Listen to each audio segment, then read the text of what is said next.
Hello, children. Welcome back to English class. In this session, we are going to learn from Unit 6 Supplementary Reader. The title is Remember Caesar. It was a play and it was written by Gordon Daviot. First, we'll see about the author. Gordon Daviot was born on 25th July 1896. Her pen name is Miss Elizabeth McIntosh. She was a Scottish born novelist and playwright. She served educational institutions in England and Scotland as a physical education instructor and soon took to writing novels under another pseudonym, Josephine Tay. She died in London on 13th February 1952 after a long illness. Let's study the title of the play Remember Caesar. Okay, do you know who is Caesar? What is he remembered for? Come on, let's learn something interesting about him. Julius Caesar was a brilliant military general and great Roman monarch. He was born on the 13th of July in 100 BC. He created the Julian calendar, which is the basis for today's calendar. He was assassinated by a group of Roman senators in 44 BC. The day that Julius Caesar was murdered, 15th March, was called the Ides of March in ancient Rome. So, here we have the play that revolves around the Ides of March, that is, 15th of March, the day Julius Caesar was assassinated. The play Remember Caesar is about a pompous and proud judge who fears a life threat after he discovers a message, Remember Caesar, scribbled on a piece of paper in his pocket. He exhorts his assistant Roger to remain alert to foil the possible attempt of the assassins. He is panic stricken and makes his assistant engage in elaborate precautionary measures. Before we get into the story, we'll see the characters. And the main characters are Lord Weston, a judge, Lady Weston, Weston's wife, Roger Chetwynd, Weston's assistant. Now we will enter into the story. Once Lord Weston and Roger, his assistant, were talking in the morning. He said that as a judge he had won honors by hard work. He did not like a Roger to ask for a half a day holiday. Suddenly, he took out a scrap of paper from his pocket. Reading the words, Remember Caesar written on it, he felt horrified. Coming to know from Roger that it was the 15th of March, he jumped to conclusion that someone was going to kill him. He remembered a man having brushed against him the previous day as he was leaving the court. He asked Roger to go downstairs to lock and chain all the doors and sent the cook and the gardener away. Okay, what made Lord Weston think that his life was in danger? Yes, Lord Weston saw the words Remember Caesar on a scrap of paper which he took out of his pocket, right? So he feared that the message was a warning from his enemies, right?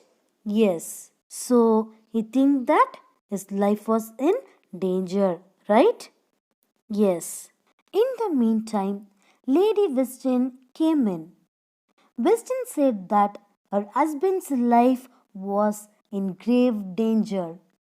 Lady Weston sarcastically told him that the last time it was in danger, he had been eating meat. When she read the words on the piece of paper, she just asked him if it was a riddle. When Weston mentioned the date, she coolly said that it was his sister's birthday. Lord Weston was angry with her lightness of mind.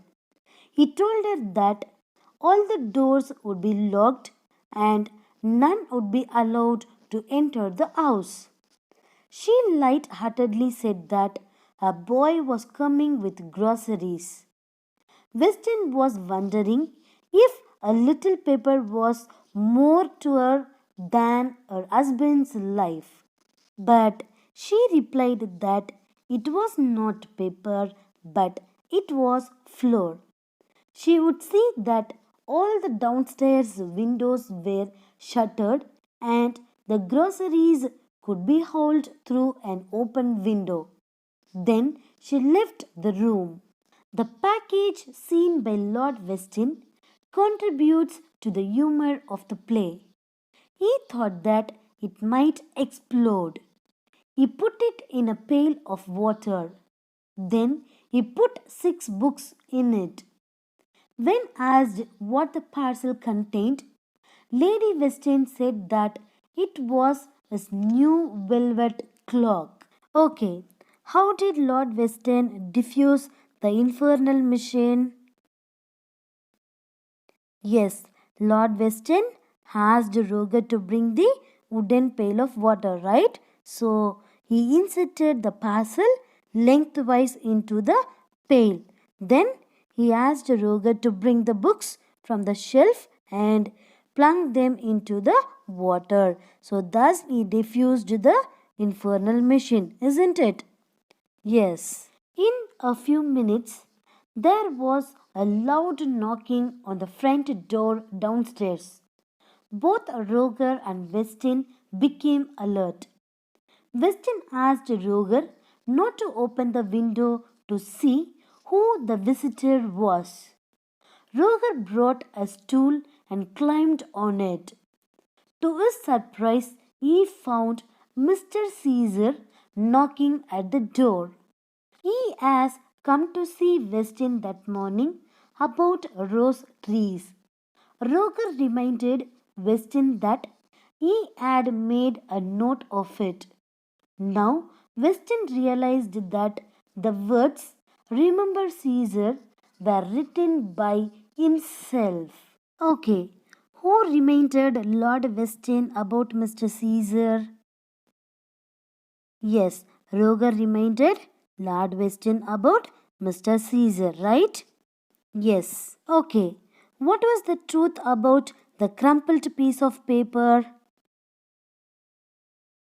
Yes, Lord Weston made a note, remember Caesar, on a piece of paper, and not only that, he himself put it in his pocket, right? So it was not thrust into his pocket by anybody else. Okay? Yes. Let's see few odd words and its meaning from the story. Twiddling my thumbs, being idle. Charles II, King of England from 1660 to 1685. Footpad, highway, man who goes about on foot. Game pie, meat covered with pastry and baked. Minutiae, minute details. Gingerly, carefully. Infernal, a concealed or disguised explosive device intended to destroy life or property.